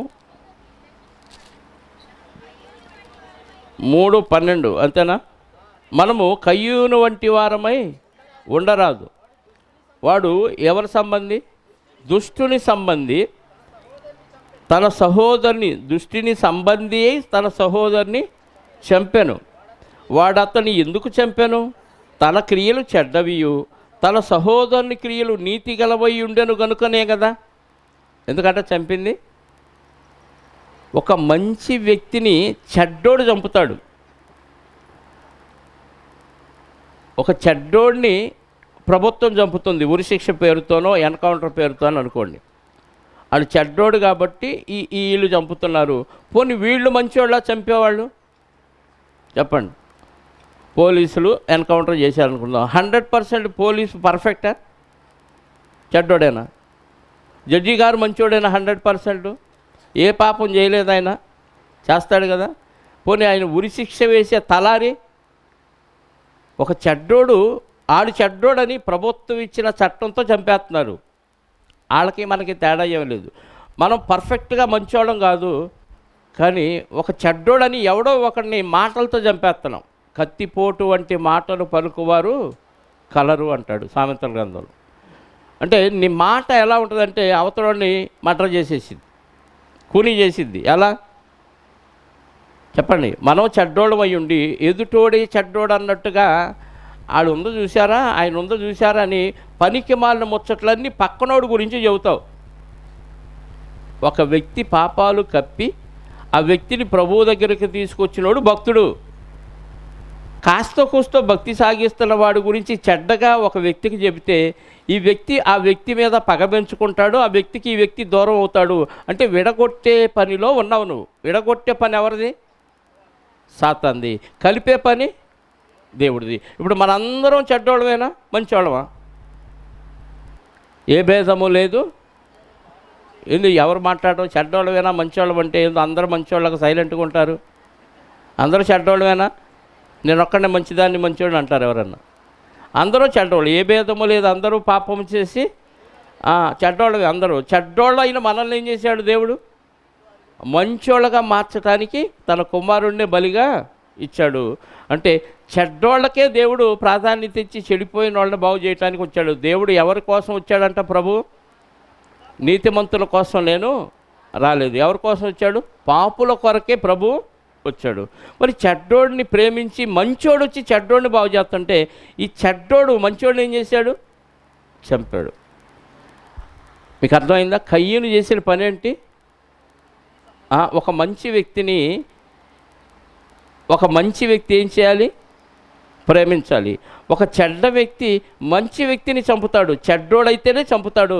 మంచోడిని కాదు, చెడ్డోడిని కూడా చంపడు. ఇప్పుడు మనందరం మంచోళ్ళం అయ్యాం, క్రీస్తు రక్తంలో కడగబడి మంచోళ్ళం అయ్యాం. ఇప్పుడు మంచోళ్ళం ఎదుటివాడిని ప్రేమించాలా, ఎదుటివాడి మీద పితురువులు చెప్పి వాడిని చెడగొట్టి ఆడి ద్వారా 10 మందిని చెడగొట్టాలా? ఈ బ్యాచీలు ఎక్కువ కదా సంఘాల్లో. పొట్టగొత్తే వాక్యం మాట్లాడుకోరు. ఇంటి దగ్గర కూర్చున్నా, ఇప్పుడు మీటింగ్ అయిపోయింది అనుకోండి, ఆ వాక్యం ఏంటి అలా చెప్పాడు, ఈ వాక్యం ఏంటి ఎలా చెప్పాడు, ఈ డిస్కషన్ ఉండదు. నువ్వేంది లేటుగా వచ్చావు, ఈ చీర కట్టుకొని వచ్చేవేంది, మధ్యాహ్నం ఈరోజు పలావేనంటావా? నేను అస్సలు మొక్కబడలా, వంకాయ మొక్క తప్ప. ఈ డైలాగులు వస్తాయి తప్ప వాక్యం ఎవరికి రాదు. ఇవేనా? లేకపోతే వాళ్ళ నోళ్ళు ఏంటి రాలేదు, వీళ్ళు ఆమె ఏంది మొహం అలా పెట్టుకుంది, ఈయనేంటి ఇలా వచ్చాడు, ఇయే తప్ప మంచి వాక్యాలు మాత్రం నోట్లో నుంచి రావండి. అందుకే ఏం చెప్పాడు? మనం కయ్యూను వంటి వారమై ఉండరాదు. ఎందుకు? వాడు దుష్టుని సంబంధి అయి తన సహోదరుని చంపాడు. సహోదరుని బతికించినోడు దేవుని బిడ్డ, సహోదరుని చంపేవాడు దుష్టుని సంబంధి. ఇప్పుడు నువ్వు దుష్టుని సంబంధివా దేవుని సంబంధివా నీకు నీవే డిసైడ్ చేసుకో. ఎవరికి వాళ్ళే పేపర్ దిద్దుకొని మార్కులు వేసుకోవచ్చు. 11వ వచనం మళ్ళీ చదవండి. అయ్యో వారికి శ్రమ, వారు కయ్యూను నడిచిన మార్గమున నడిచిరి. వాళ్ళు కయ్యూను మార్గంలో నడిచారు. వాళ్ళకి ఫైనల్గా ఏముంది? ఇప్పటికీ కయ్యూను సుమారుగా 6000 సంవత్సరాలు అయింది. సుమారు 6000 సంవత్సరాల నుంచి బాధలోనే ఉన్నాడు, శ్రమలోనే ఉన్నాడు కయ్యూను. 6000 సంవత్సరాల నుంచి బాధలు వేస్తున్నాడండి కయ్యూను. ఇక్కడ శ్రమ ఏమి లేదు. ఇక్కడ కయ్యూను పెళ్లి చేసుకున్నాడు, పిల్లలను కన్నాడు, సంతానం అభివృద్ధి చెందింది. నోవాహు గారితో పతనం అయిపోయింది, ఫ్యామిలీ లేదు. ఇక కయ్యూను తరం మొత్తం నాశనం అయిపోయింది. నీ తరం కూడా ఏదో ఒక సమయంలో ఇలాగ నాశనం అయిపోద్ది. ఎందుకు? దుష్టుని సంబంధిగా మారిపోతే పరిస్థితి ఇది. కాబట్టి దుష్టుని సంబంధిగా కయ్యూను వంటి వారమై ఉండరాదు. ఒక ఎగ్జాంపుల్. రెండో ఎగ్జాంపుల్, బహుమానము పొందవలనని బిలాము నడిచిన తప్పు త్రోవలో మనం ఆతురముగా పరిగెత్తి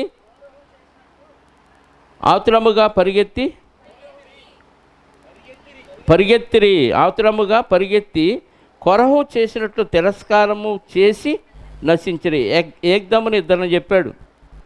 ఇక్కడ ఒకళ్ళేమో బిలాము, మరొకరు కొరహు. సంఖ్యాకాండంలో వీళ్ళిద్దరి గురించి ఉంటుంది. కొరహు గురించి 16వ అధ్యాయంలో ఉంటుంది, బిలాము గారి గురించి 22వ అధ్యాయంలో ఉంటుంది. వీళ్ళు ఏం చేశారు? బిలాము ఏం చేశాడు? అక్రమ సంపాదన కోసం దేవుడు ఆశీర్వదించమన్న వారిని శపించడానికి బయలుదేరాడు. ఎందుకు వెళ్ళాడు? దేవుడు ముందే వద్దన్నాడు. తర్వాత మళ్ళీ వాళ్ళు తీసుకొచ్చిన ధనాన్ని చూసి ఏమన్నాడంటే, ప్రభువా వెళ్ళేదా వద్దని రెండోసారి అడిగాడు.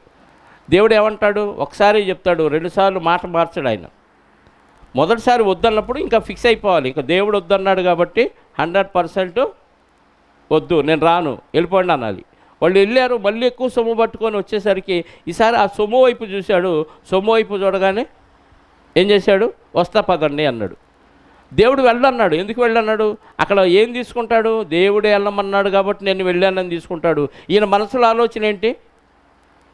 వాళ్ళు ఇచ్చే ఆ డబ్బు కోసం వెళుతున్నట్టుగా మనకు అర్థమైపోతుంది. ఆ ఆలోచన విధానాన్ని బట్టి వెళ్ళాడే కానీ దేవుడు మనస్ఫూర్తిగా వెళ్ళమని చెప్పింది కాదు. అందుకే కొంతమంది ముహూర్తాలు లేవంటారు.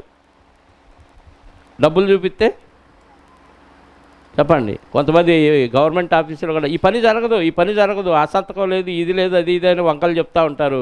వాళ్ళ కింద చేయబెట్టగానే చెప్పండి, ఎల్లుండి ఆలోచిద్దాం దీని గురించి, పలానా ఆయనతో మాట్లాడతాను, ఆయన ద్వారా అయితే ఏదైనా పని అయ్యే అవకాశం ఉందని మెల్లిగా ద్వారం ఒకటి ఓపెన్ అయ్యిద్ది దొడ్డిదారిన కదా. ఎందుకు? అక్రమ మార్గంలో పని అయిపోద్ది. బిలాం పరిస్థితి కూడా అదే. దేవుడు వద్దు అన్నప్పుడు ఆగిపోకుండా మళ్ళీ అడిగితే వెళ్ళు అన్నాడు. వెళితే ఆయన మాత్రం వాళ్ళని మాత్రం శపించొద్దు అన్నాడు. దేవుడు ఆత్మ ప్రేరణతో ఆశీర్వాద వచనాలే ఇశ్రాయేలు గురించి పరికించాడు కాబట్టి జరిగిపోయింది. కానీ ఈయన ఫలం ఏమైంది? పోయింది. నీ ద్వారా దేవుడు మంచి కార్యం జరిగిస్తాడు. జరిగించాడు కాబట్టి నీకు మంచి జరిగిద్ది అనుకుంటే పొరపాటు. ఇక్కడ చాలా జాగ్రత్తగా ఆలోచించాలి. నేను దేవుని పని చేస్తున్నాను, ఉదాహరణ అనుకుందాం. నేను దేవుని పని చేస్తున్నాను, వాక్యం చెప్తున్నాను, బాగా ఉంది. నేను దేవుని పని దేవుని చిత్తానుసారంగా చేస్తున్నానా, నా స్వార్థం కోసం చేస్తున్నానా? నా స్వార్థం కోసం నేను దేవుని పని చేస్తే దేవుని పని జరిగిపోద్ది, ఆ వాక్యం వెళ్ళిపోద్ది. ఎవరు హృదయాల్లో ప్రవేశించాలో వాళ్ళ హృదయాల్లో ప్రవేశించింది, వాళ్ళు మారుతారు. వాళ్ళు వాక్యానుసారంగా బతికితే వాళ్ళు పరదేశికి వెళ్ళిపోతారు, నో ప్రాబ్లం. కానీ ఇప్పుడు నేను చేసిన పని దేవుని చిత్తానుసారంగా దేవుని మనసుతో చేశానా, లేదా నా స్వార్థం ఏదో ఉండి నాకు గౌరవ ప్రతిష్టల కోసమో డబ్బు సంపాదన కోసమో ఈ పరిచర్య చేశాను అనే దాన్ని బట్టి నాకు పరలోకమా నరకం అనేది నిర్ణయిస్తాడు. దేవుని పని చేసిన వాళ్ళందరూ పరలోకం వెళ్ళరు. ఆశ్చర్యంగా ఉంది కదా? నిజమే. బిలాము భక్తుడు, ప్రవక్తే. కానీ ప్రవక్త అయినా ఆయనకి పరలోకం లేదు. ఎందుకు? దోపుడు సొమ్ము, సోది సొమ్ము కోసం బిలాము ఏం చేశాడు? శపించడానికి వెళ్ళాడు. దేవుడే ఆత్మ ప్రేరణతో ఆశీర్వాద వచనాలు ఆయన నోట్లో నుంచి పలికించాడు. ఆయనకు కూడా తెలియదు అది. దేవుడు పలికిస్తే నేనేం చేసేదయ్యా బాలాకు అన్నాడు. అర్థమైందా?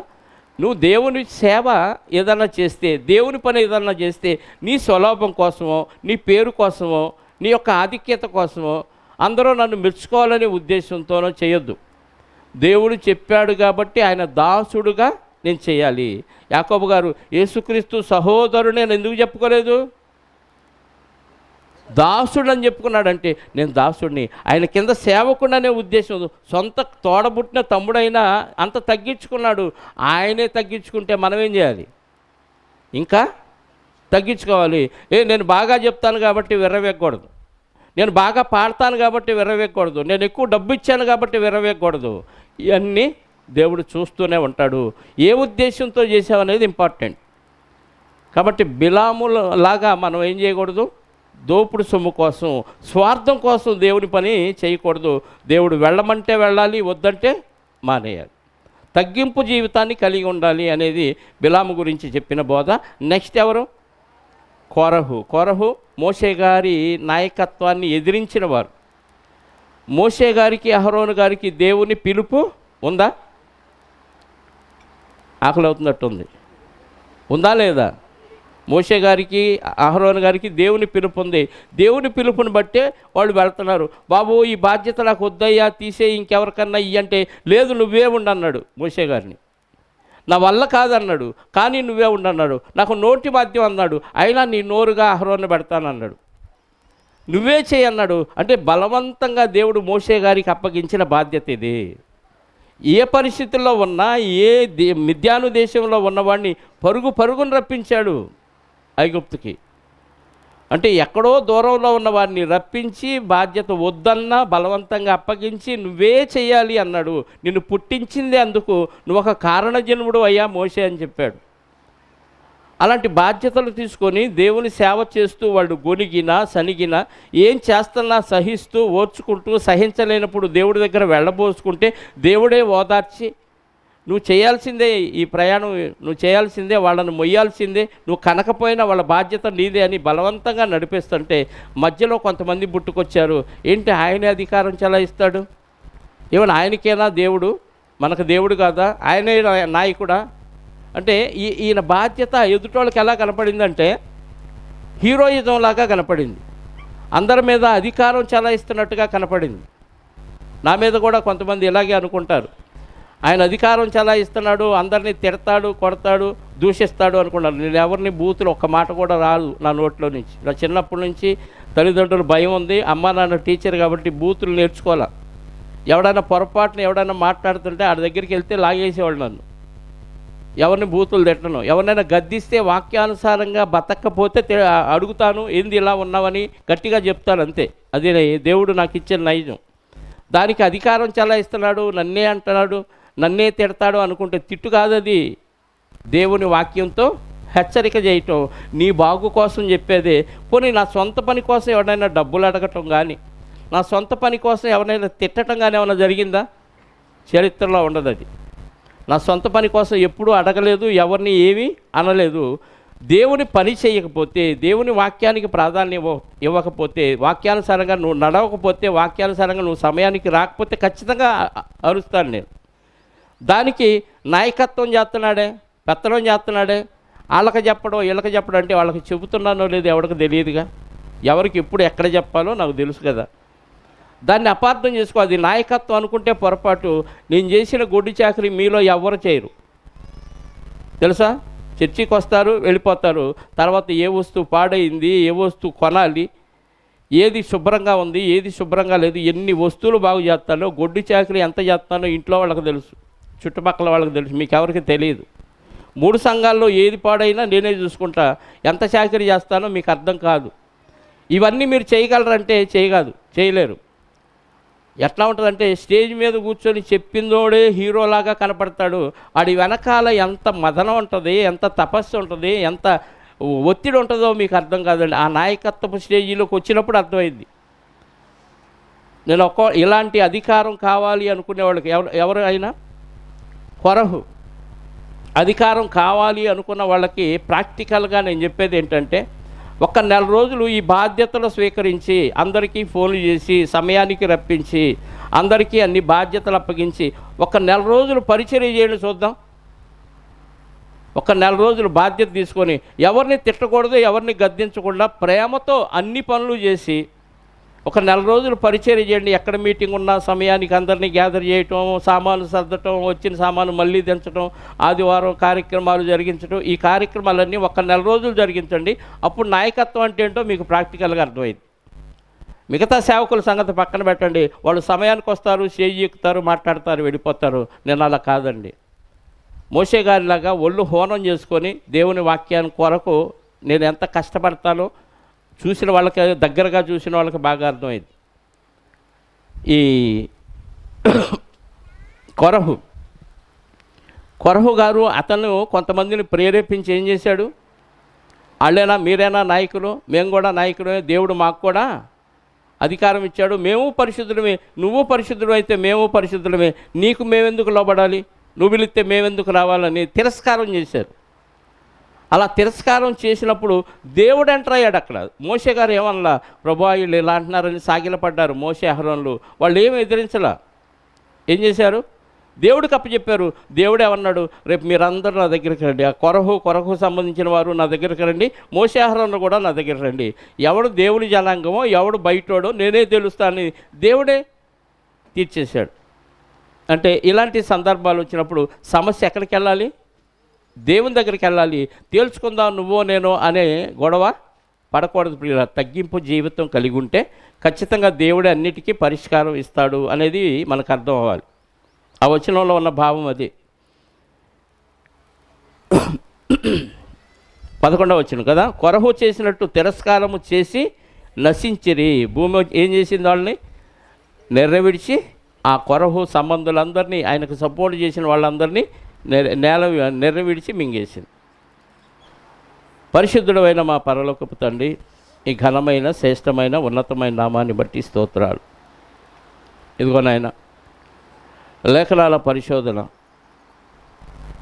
ఒక అధ్యాయంలోని అనేకమైన విషయాలు, బైబిల్ అంతట్లో ఉన్న అనేక సందర్భాలు మాకు ఒక్కొక్కటి తెలియచేస్తూ మమ్మల్ని నీతిమంతులుగా తీర్చి పరలోకం చేర్చడానికి మీరు చేస్తున్న ప్రయత్నాన్ని బట్టి మీకు స్తోత్రాలు. ఇందులో మా స్వార్థం ఏమీ లేదు నాయన. మీ ఆజ్ఞను శిరసా వహించి మీ దాసులుగా, మీ సేవకులుగా, మీ కుమారుడు చూపిన అడుగు జాడల్లో నడవటానికి మీ పిల్లల్ని ప్రేరేపించడానికే ఈ యొక్క యోధా పత్రిక వివరణ. 2వ రోజులో మొదటి సెషన్లో ఇదిగో నాయన 11 వచనాల వరకు ఆలోచింప చేయటానికి మీరు ఇచ్చిన అవకాశాన్ని బట్టి కృతజ్ఞతాస్తుతులు క్రీస్తు ద్వారా చెల్లిస్తూ, మిగిలిన వచనాలు తండ్రి త్వరగా మేము ఆలోచించి సెలవు తీసుకునే అవకాశాన్ని మాకు కల్పించండి. మీ పిల్లలు భోజనానికి సిద్ధపడుతూ ఉండగా తృప్తిగా భోంచేసి తర్వాత ఆత్మీయమైన ఆహారాన్ని కూడా శ్రద్ధగా భోంచేయటానికి మంచి ఆలోచన విధానం, మనసులను సిద్ధపరచుకునే క్రమాన్ని వారికి అనుగ్రహించమని కోరుకుంటూ, జరగవలసిన కార్యక్రమాలన్నింటినీ మీ చేతులకు అప్పగించుకుంటూ, మా రక్షకుడు నీ ప్రియకుమారుడైన యేసుక్రీస్తు వారి యొక్క పరిశుద్ధమైన నామములో ప్రార్థించి అడిగి వేడుకొనుచున్నాను పరలోకపు తండ్రి. ఆమేన్.